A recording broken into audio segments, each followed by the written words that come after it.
CVP, Careface Video Productions. Willy Lynch Letter 1712, page 104. The Willy Lynch Letter, The Making of a Slave. This speech was delivered by Willy Lynch on the bank of the James River in the colony of Virginia in 1712. Lynch was a British slave owner in the West Indies. He was invited to the colony of Virginia in 1712 to teach his methods to slave owners there. The term lynching is derived from his last name. December 25th, 1712. I greet you here on the bank of the James River in the year of our Lord 1712. First, I shall thank you, the gentlemen of the colony of Virginia, for bringing me here. I am here to help you solve some of your problems with slaves. Your invitation reached me on my modest plantation in the West Indies, where I have experimented with some of the newest and still the oldest methods for control of slaves.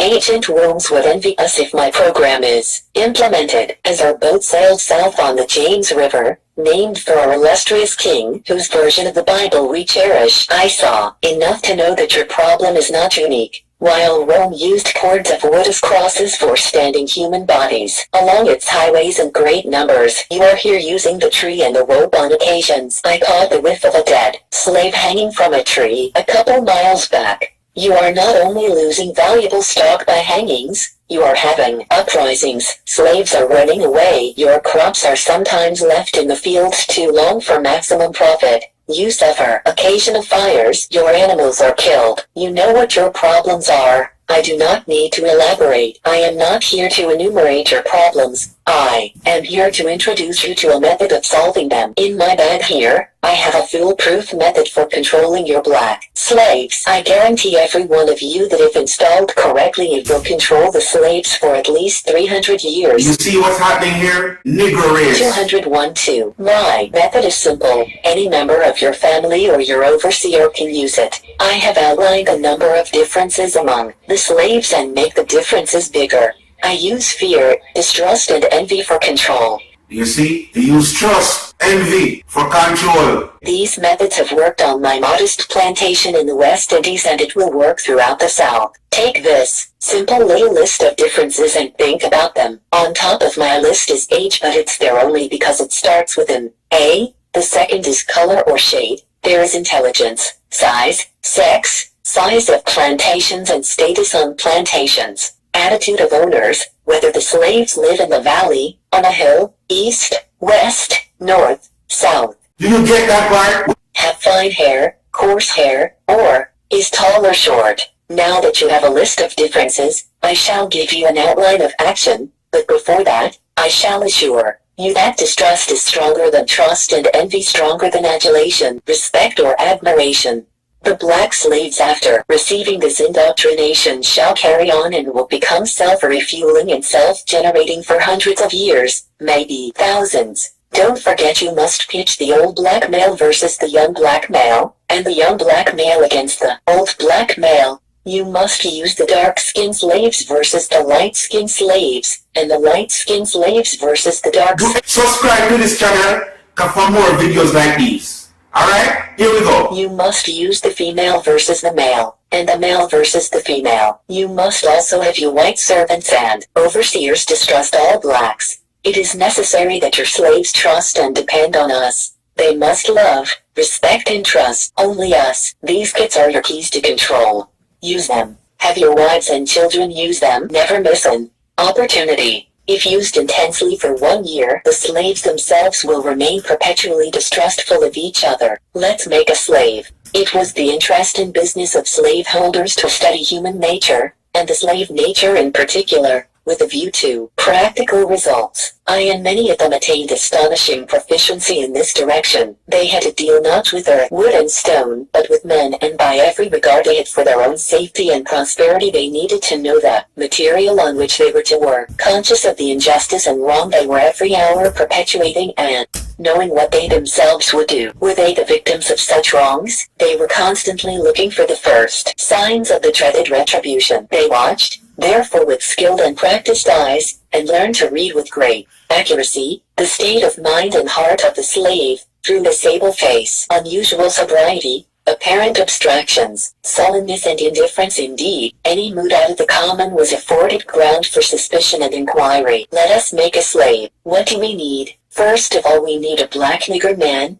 Do you hear that part? A pregnant nigger woman and her baby nigger boy. Second, we will use the same basic principle that we use in breaking a horse, combined with some more sustaining factors. What we do with horses is that we break them from one form of life to another, that is, we reduce them from their natural state in nature, whereas nature provides them with the natural capacity to take care of their offspring.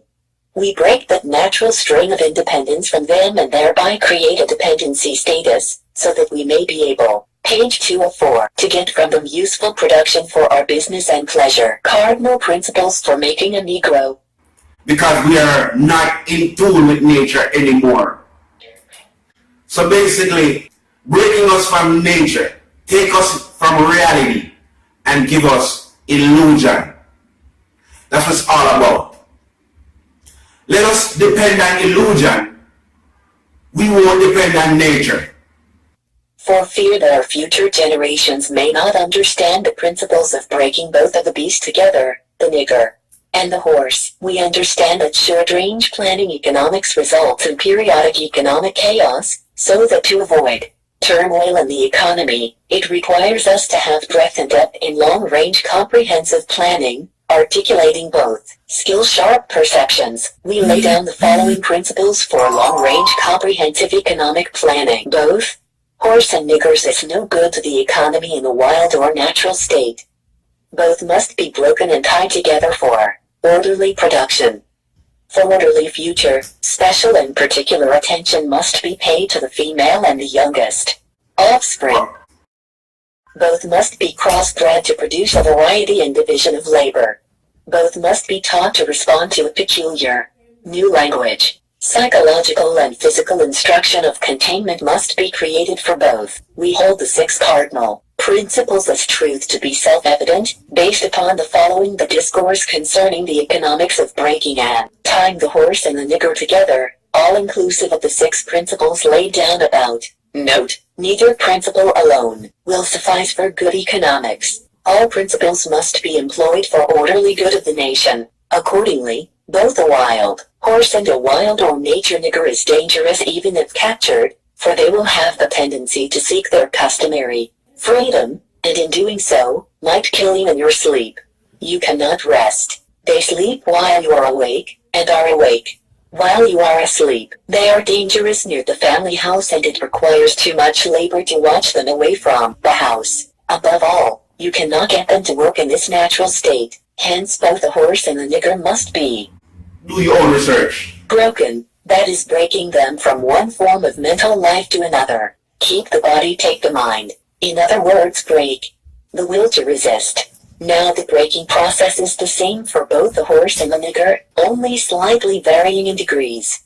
But as we said before, there is an art in long-range economic planning. You must keep your eye and thoughts on the female and the offspring of the horse and the nigger. A brief discourse in offspring development will shed light on the key to sound economic principles. Pay little attention to the generation of original breaking, but concentrate on future generations. Therefore, if you break the female mother... The female, the key, listen to this, the female is the key to this.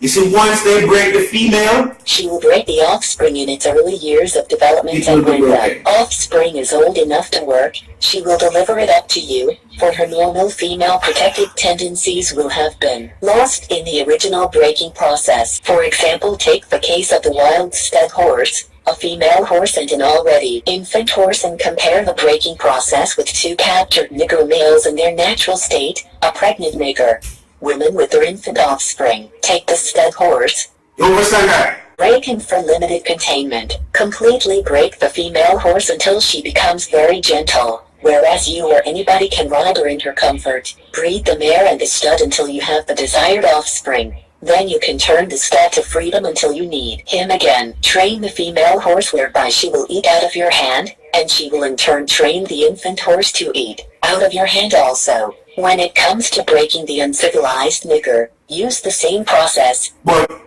this can help you just to understand CVP, Clearface Video Productions.